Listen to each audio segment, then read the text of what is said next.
Bien, el día de hoy vamos a empezar un nuevo tema, los multipolos eléctricos. Este es el capítulo 8 del libro. Bueno, ¿qué es lo que vamos a hacer acá en este capítulo? ¿Qué es lo que vamos a estudiar? Bueno, para que todos estemos en contexto, pues nosotros ya estudiamos el potencial escalar, ¿verdad? El potencial escalar eléctrico. Ya sabemos que el potencial de una carga puntual se expresa de esta manera. Es un escalar, ¿verdad?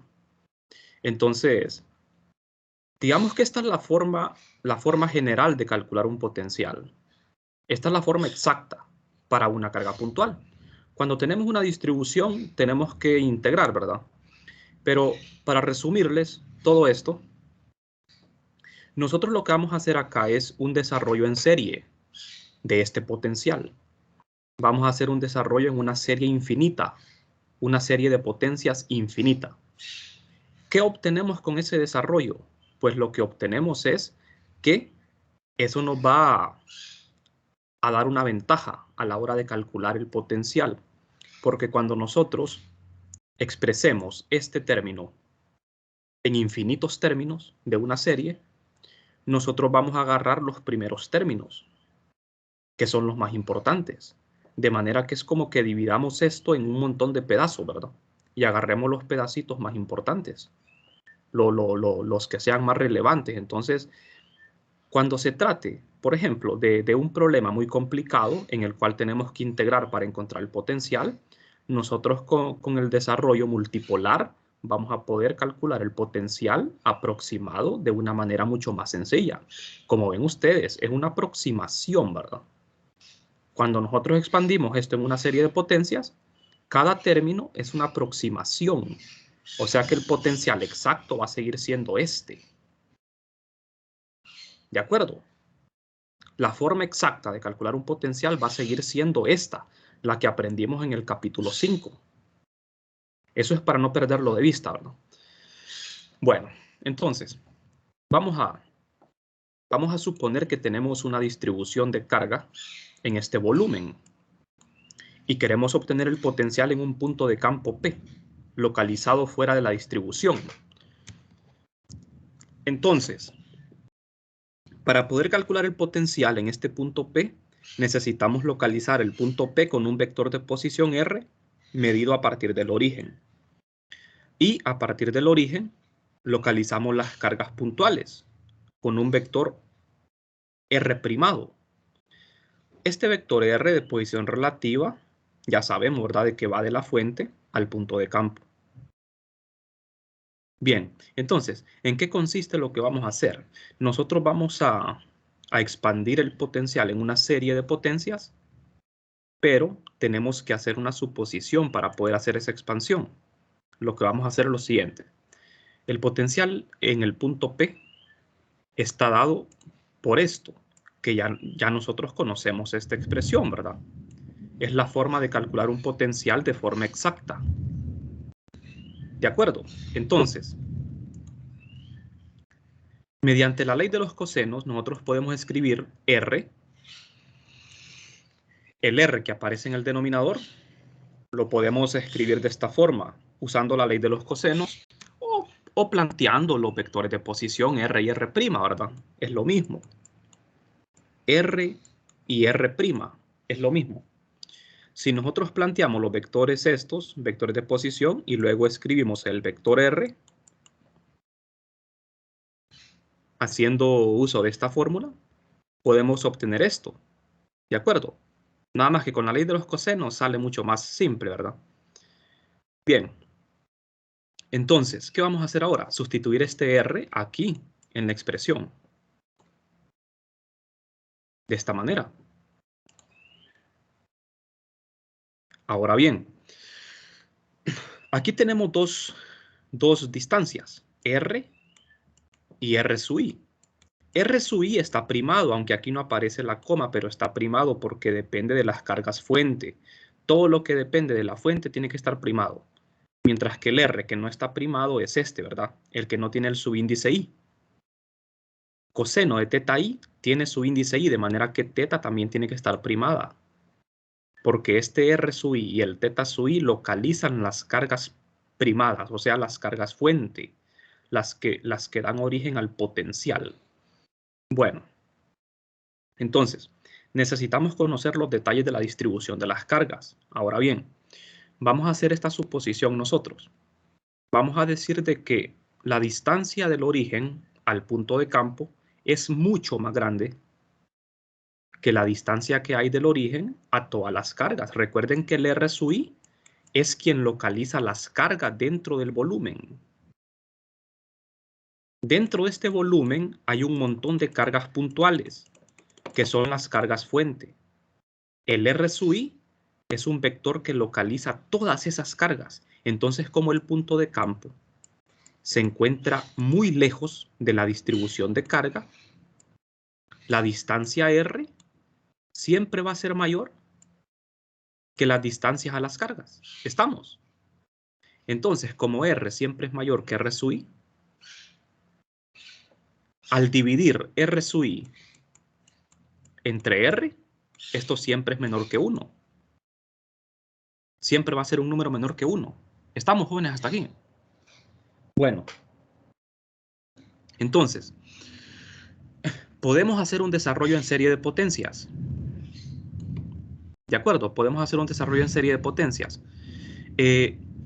Porque el R sub I entre R es menor que 1. Ustedes dirán, bueno, ¿y por qué a partir de esto llegamos a la conclusión de que podemos hacer un desarrollo en serie? ¿Por qué será? No sé si alguien de ustedes tiene una idea de por qué.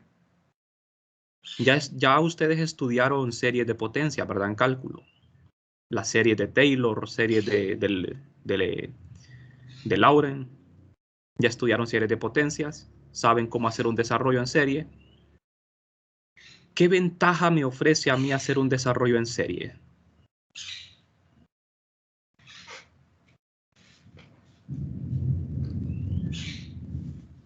Permítame, ya.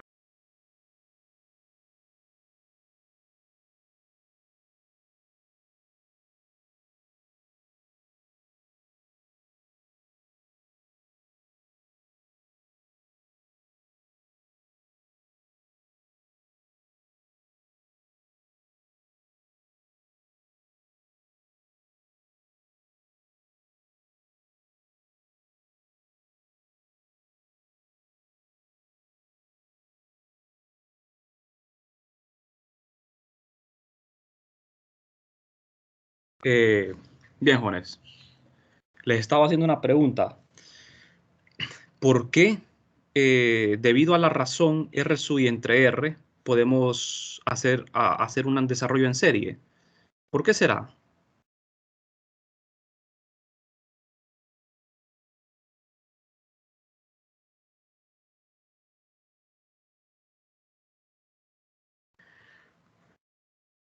Esta parte es muy importante que ustedes la comprendan, que la tengan claro, porque de aquí en adelante lo que sigue es bastante pesado matemáticamente, ¿verdad? O sea, la matemática que vamos a hacer acá es un poquito compleja, por eso es importante que comprendan esta parte. Ustedes saben que, por ejemplo, cuando ustedes tienen una función f, por ejemplo, un seno de x o cualquier función, y cuando ustedes la desarrollan en serie, en una serie infinita, los términos van de 1 a infinito, entonces ustedes, esta función f, esa función la dividen en una serie infinita, ¿verdad? En infinitos términos. Pero estos términos son polinómicos, ¿de acuerdo? Los términos son polinómicos. Van creciendo, la potencia va aumentando, desde 0 hasta infinito, ¿verdad? Entonces, la ventaja de hacer el desarrollo en serie es que si la cantidad que yo voy a expandir en la serie es pequeña, ¿qué le sucede entonces a ese término? ¿Qué le sucede?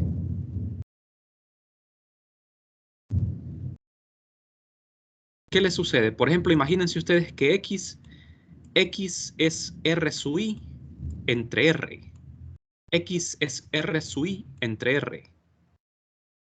Entonces en la serie yo voy a tener aquí X a la 1 más X a la 2 más X a la 3 y así. ¿Qué le pasa a la serie entonces? ¿Qué le va a pasar? Nadie puede darme una explicación de qué le va a pasar. Va creciendo. Va a tender a 0. Bueno, la serie va aumentando hasta infinito, pero eso va a tender a 0 a medida que yo voy aumentando. O sea, los primeros términos van a ser los únicos términos importantes. O sea, fíjense bien. Esto de hacer la división R sub I entre R lo hacemos a conveniencia, porque yo bien puedo colocar R entre R sub I al revés. Lo que pasa que R entre R sub I no me sirve. ¿Por qué no me sirve? Porque si yo hago la variable X igual a R entre R sub I, R es mayor que R sub I, de manera que esto va a ser mayor que 1. Entonces, como la serie de potencia va aumentando hasta infinito, la potencia cada vez va incrementando. Entonces, si X, que es R entre R sub I, ¿qué le va a pasar entonces? Que va a pasar que yo no puedo despreciar ningún término, porque cada término va siendo cada vez mayor. Pero ahora, si yo considero este término R sub I entre R, la variable X siempre va a ser menor que 1. Entonces, cuando un número pequeño, menor que 1, se va elevando a una potencia cada vez mayor, ¿qué le sucede? Se va haciendo menor, ¿verdad? Por ejemplo, si 0.1 lo elevan a la 2, 0.1 a la 3 y así, 0.1 a la 4, ¿qué le pasa a medida va aumentando la potencia? Se va haciendo cada vez más pequeño. Entonces, ¿qué significa? Que yo puedo cortar la serie. Puedo quedarme únicamente con los términos más pequeños. O sea que yo, en este caso, la función f es mi potencial. La función f representa el potencial. Ese potencial yo lo voy a expandir en una serie, pero de esa serie infinita solo voy a tomar los primeros términos. ¿Por qué? Porque R sub I entre R es menor que 1. Estamos haciendo, fíjense bien la suposición, estamos asumiendo que el punto de campo está muy lejos. Si ese punto de campo no estuviese lejos de la distribución, entonces esto no sirve, esto no nos sirve.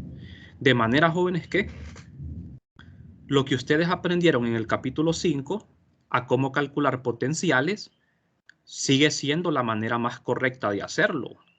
Porque esa forma que aprendimos en el capítulo 5 es la manera exacta de calcular un potencial. Lo que vamos a aprender en este capítulo es una manera aproximada de calcular potenciales cuando el punto de campo se encuentra muy lejos. De manera que nosotros podemos agarrar términos, los términos más importantes de la sumatoria infinita. ¿De acuerdo? Entonces, vamos a ver. Lo que vamos a hacer es que en el denominador, que es donde aparece R y R sub I, miren, voy a expresar el denominador de otra forma. Voy a factorizar R cuadrado. Todos saben quién es R, ¿verdad? R es la distancia al punto de campo. R sub I es la distancia a las cargas fuente. R sub I está primado, recuerden, está primado. Al factorizar R cuadrado, yo consigo que me quede justamente lo que yo quiero. R sub I entre R. Este es el término que yo necesito expandir en una serie. O sea, es como que fuese mi variable X. ¿Estamos? Bueno, entonces, simplificando un poco, como esto está elevado a la 1 medio, R cuadrado a la 1 medio es R. Bueno, entonces seguimos. Esto nos queda así, ordenándolo de otra forma. Ahora, fíjense bien. En la función potencial, lo que me interesa es 1 sobre R. 1 sobre R en este caso ¿Por qué le ponemos un subíndice I a R? Porque ese R sub I, recuerden que depende de la carga fuente, ¿verdad? Dentro del volumen existen un montón de cargas fuentes. Entonces, aquí, jóvenes, lo que estamos haciendo es 1 sobre R sub I, o sea, 1 sobre esto, 1 sobre esto. Pero T, esta variable T que ustedes ven, esta variable T es todo esto, miren. O sea, esto que está aquí, ¿ve? Hacemos T igual a esto. ¿Por qué hacemos T igual a esto? Porque a la hora de hacer el desarrollo en serie es mucho más cómodo. Es mucho más cómodo. ¿De acuerdo? Aquí ya tomamos el signo menos, miren. Por eso aquí le ponemos más. Hasta aquí todo bien, ¿verdad? Entonces ahora vamos a hacer el desarrollo. Vamos al grano. 1 entre R, pero recuerden que ese R está elevado. O sea, 1 sobre R es 1 entre R por 1 más T a la 1 medio. Al hacer el desarrollo en serie, yo lo escribo así. Ahí el R que está aquí afuera lo ignoramos, no me interesa. Lo que me interesa es T. T es la variable. Entonces, esta es una fórmula que pueden ver de un desarrollo en serie de Taylor, donde la variable es T. Entonces la serie es infinita y la serie es esto. Se va hasta el infinito. El signo que me interesa aquí es el signo más que aparece arriba, miren. Entonces tengo que agarrar solo los signos superiores, el menos, el más, el menos, el más, así. ¿Qué sucede? Como en T, en la variable T, fíjense bien, en la variable T aparece el término R sub I sobre R. ¿Y qué dijimos? Que R sub I sobre R es menor que 1. Entonces, ¿qué pasa? Cuando T va aumentando de potencia, se va haciendo más pequeño hasta que desaparece prácticamente. Entonces, solo vamos a tomar los términos superiores. Vamos a ignorar, ¿verdad? Vamos a ignorar los términos de orden superior. Vamos a mantener los términos del orden de R sub I entre R a la 2 y se ignora el resto. O sea que vamos a truncar la serie por aquí, ¿ve? Hemos conseguido algo importante, ¿verdad? Porque ese potencial lo hemos dividido en un montón de pedazos, ¿verdad? Y de ese montón de pedacitos vamos a agarrar los más importantes. Bueno, entonces vamos a ver. Sustituyendo ahora. Recuerden que aquí la variable T está en función de los R. Entonces sustituyendo T tenemos esto, miren. 1 menos 1 medio por T, más 3 octavos por T al cuadrado. Aquí faltó el cuadrado. Aquí faltó el cuadrado. Bueno, entonces con esto es que vamos a trabajar ahora. Ahora falta simplificarlo. Fíjense bien. Vamos a combinar todo esto. Multiplicar 1 medio por lo que está dentro, multiplicar 3 medios por esto. Solo que aquí hay que acordarnos que esto está elevado a la 2, de manera que hay que desarrollar este binomio, ¿verdad? Al desarrollar esto me quedaría así como lo ven. Simplificando, tenemos esto. Aquí ustedes ven que hay 4 términos. Aquí R sub I entre R está la 1, aquí está la 2 y aquí está a la 2 también. Pero aquí miren, aparece un coseno, aquí aparece un coseno cuadrado. Bueno, entonces, bueno, vamos a ver. Factorizando esto, simplificando y factorizando, dejamos este término solo, dejamos el 1 solo, y acá factorizamos esto. Miren, esto con esto lo factorizamos, ¿ves? Y me queda esto, miren. No tienen que aprenderse de memoria este procedimiento, pero es necesario que lo comprendan. Entonces, 1 entre R sub I es esto. Me faltó multiplicar por este R. Recuerden que este R no lo tomamos en cuenta en el desarrollo, lo tenemos que multiplicar, ¿verdad? Tenemos que multiplicar esto por 1 sobre R. Entonces, multiplicando esto por 1 sobre R, tenemos esto, miren. Aquí ve, falta el R. ¿Ve? Queda 1 entre R sub I entre R cuadrado. Aquí va R cuadrado. Aquí R cubo. Todo está claro, ¿verdad? Hay que corregir estos errores. Miren, aquí va un R. Aquí es R cuadrado, para que lo corrijan si están tomando nota. Bien, entonces, el potencial, joven, no hay que perder de vista esto. El potencial exacto es este. Este es el potencial exacto. Esto que ven aquí sería el potencial aproximado, cuando el punto de campo se encuentra muy lejos. Bien, entonces, vamos a ver. Ahora en el desarrollo, fíjense bien, solo fue 1 entre R lo que acabamos de desarrollar, jóvenes. 1 entre R.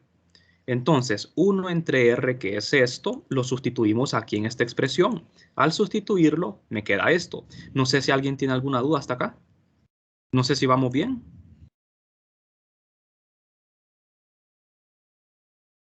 Uno entre R sub I, que es esto, lo sustituimos aquí. Y aparece esto, miren.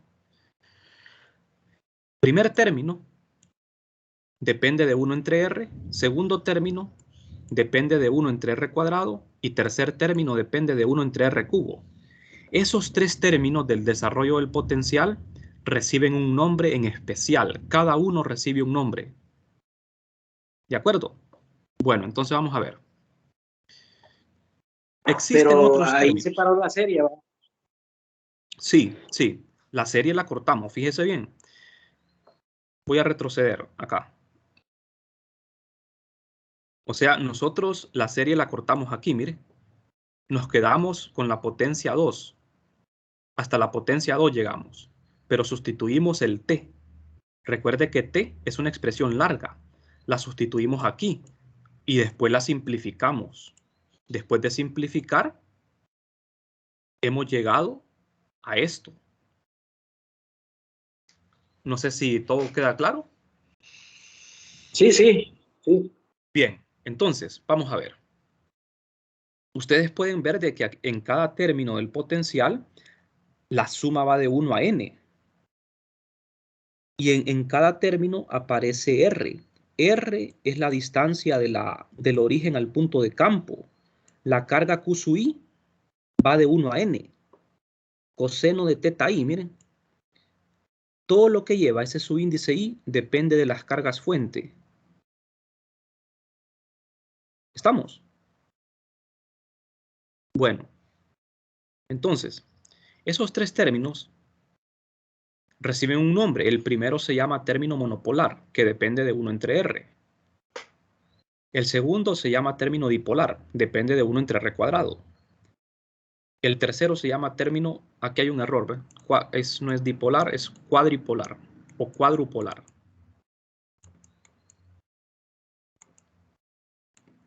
Término cuadrupolar, así se llama. Ya, si ustedes se preguntan por qué se llaman así, bueno, más adelante vamos a explicar eso, por qué se llaman así. No tiene nada que ver con la potencia a la que está elevada R. No tiene que ver con eso, tiene que ver con otra cosa. Monopolar, fíjense bien, hace referencia a un polo, ¿verdad? A una carga. Dipolar hace referencia a dos cargas. Cuadrupolar hace referencia a 4 cargas. Entonces, estos son los tres términos que a mí me interesan del potencial escalar. Pero conste que cada uno de ellos es una aproximación. ¿De acuerdo? Cuando a ustedes les piden, por ejemplo, si yo tengo una esfera cargada y a mí me piden calcular el potencial en un punto, la manera exacta de calcular el potencial es haciéndolo con la integral directa, que ustedes ya saben cuál es, ¿verdad? La integral para calcular el potencial, eso ya lo estudiamos. ¿De acuerdo? Esta es la forma exacta de calcular un potencial. Ahora, si ustedes van a emplear estos términos, es una forma inexacta, es una aproximación. Porque recuerden que esto lo expandimos en una serie infinita. Y de esa serie infinita hemos despreciado casi todos los términos. Y nos hemos quedado con los primeros. O sea que siempre que nosotros calculemos un potencial con estos términos, estamos haciendo una aproximación. ¿Y por qué lo hacemos? Bueno, porque es más fácil. Calcular potenciales con estos términos es más fácil que calcularlo con la integral directa. Hay ciertos problemas que son bastante complicados de resolver con la forma directa y resulta más fácil hacerlo con estas aproximaciones. Bueno, entonces, la suma la vamos a escribir así, miren. El primer término, que es este, le colocamos un subíndice m, monopolar. El segundo, dipolar. Aquí es una D, dipolar. Y el tercero, una Q. Por las iniciales en inglés, cuadripolar. No confundan, ¿verdad? Esa Q no es carga, es cuadrupolo. Monopolo, término monopolar, término dipolar y término cuadrupolar. De los tres términos, el más complejo es el término cuadrupolar. Nosotros vamos a trabajar únicamente con los dos en la clase. Antes, en 321, estudiábamos los tres términos, pero ahora solo estudiamos los dos primeros porque este último término nos lleva mucho tiempo y no disponemos de tiempo, ¿verdad? Aquí en la clase no disponemos de mucho tiempo, entonces este término lo dejamos a un lado. Solo nos vamos a enfocar en los dos primeros. Bien. Ahora, para poder escribir esto de una manera mucho más práctica, vamos a hacer unos cálculos aquí. Este coseno que ustedes ven acá, coseno de teta i, lo vamos a expresar en términos de los cosenos directores. Así de esta forma. No me voy a detener mucho aquí en esta parte, ¿verdad? Porque esta parte no interesa que ustedes la aprendan. Entonces, al hacer estas aproximaciones, ¿verdad? Nosotros podemos escribir los términos de la siguiente forma. El término monopolar, el primer término, fíjense bien. La sumatoria de la carga total es la carga Q. Q representa la carga total. Esta suma aparece en el primer término. Pero aquí le llamamos el momento monopolar, le vamos a llamar a esto. Fíjense bien. El término monopolar del potencial se escribe en función del momento monopolar. La carga neta Q recibe el nombre de momento monopolar. Acuérdense bien de esta teoría. No es lo mismo término que momento. Momento monopolar se refiere a un factor que aparece en el término.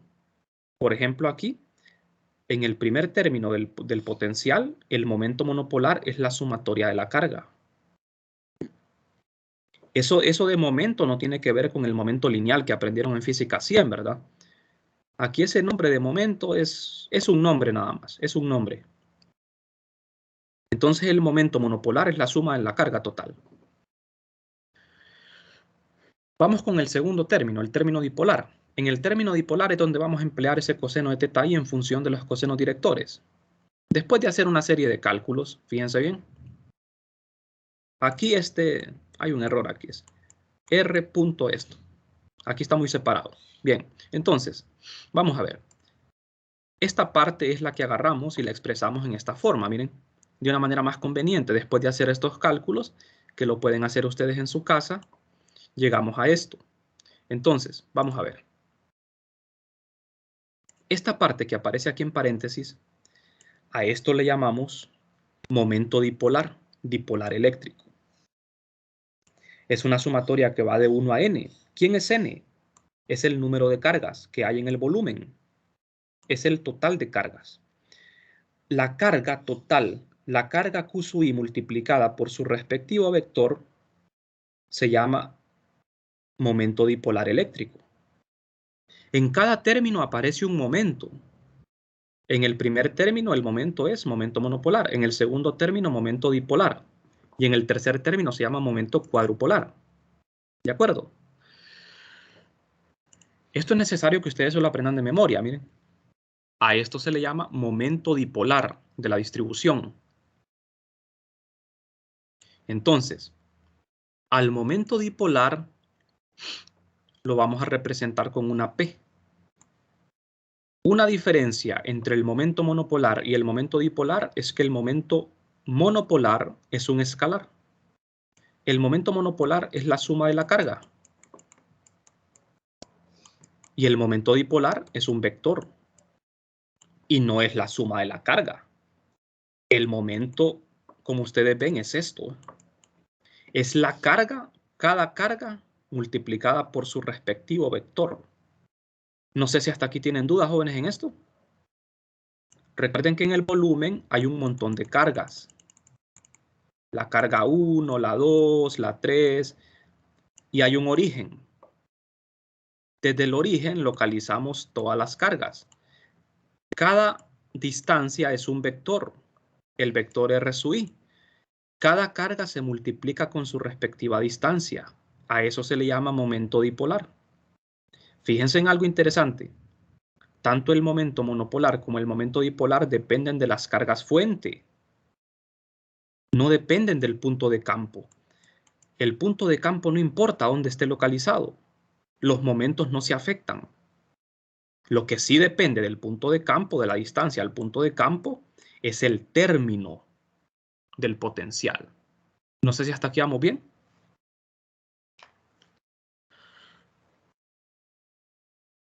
No sé si vamos bien, jóvenes. ¿Tienen alguna pregunta?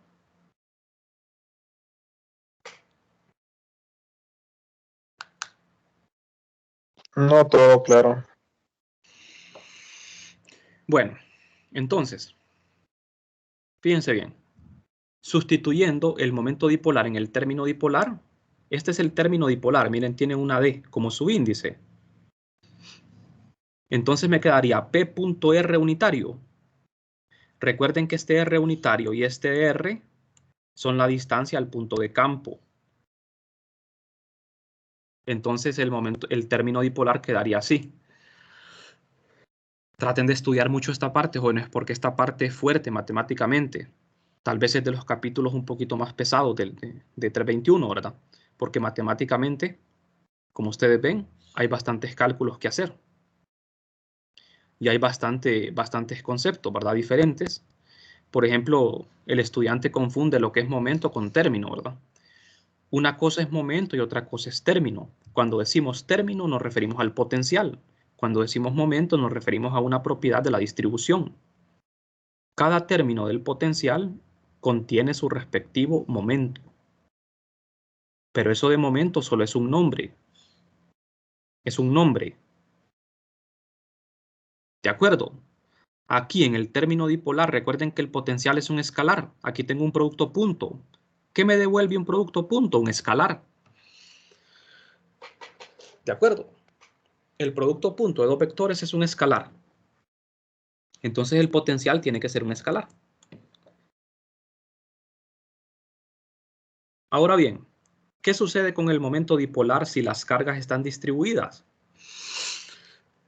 Si no son cargas puntuales, sino que están distribuidas, entonces en ese caso tenemos que hacer una integración. Tenemos que hacer una integral. ¿Cómo vamos a hacer esa integral? Fíjense bien.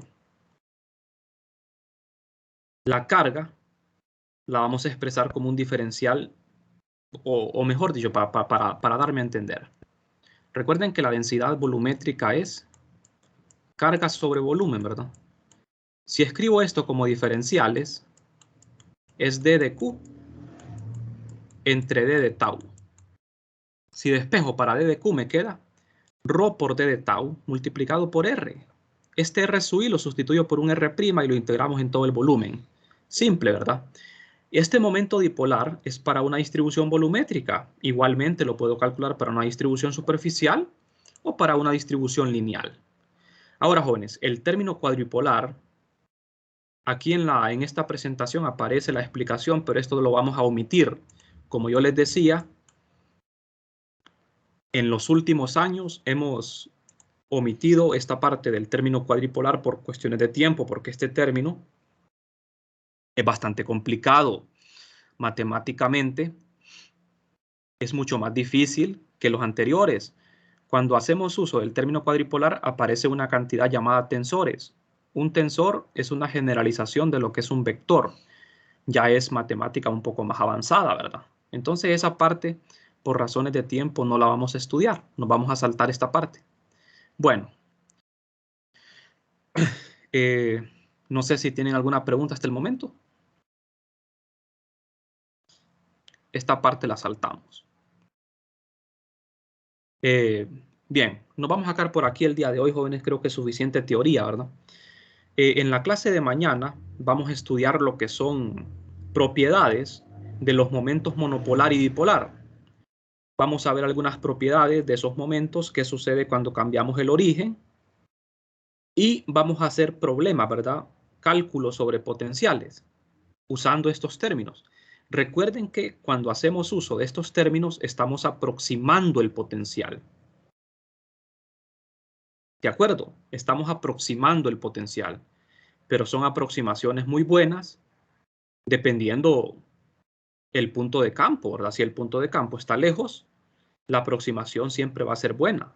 Si el punto de campo está cerca, la aproximación va a ser mala, porque en ese caso son necesarios más términos para poder aproximar el potencial. No sé si me explico.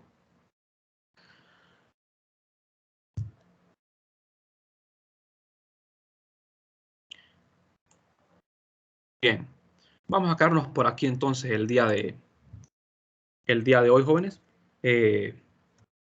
Creo que lo que yo les estoy explicando, vamos a ver,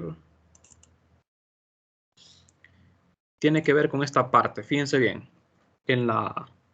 cuando estudiamos el potencial, dijimos que el potencial lo calculamos de esta manera, ¿verdad?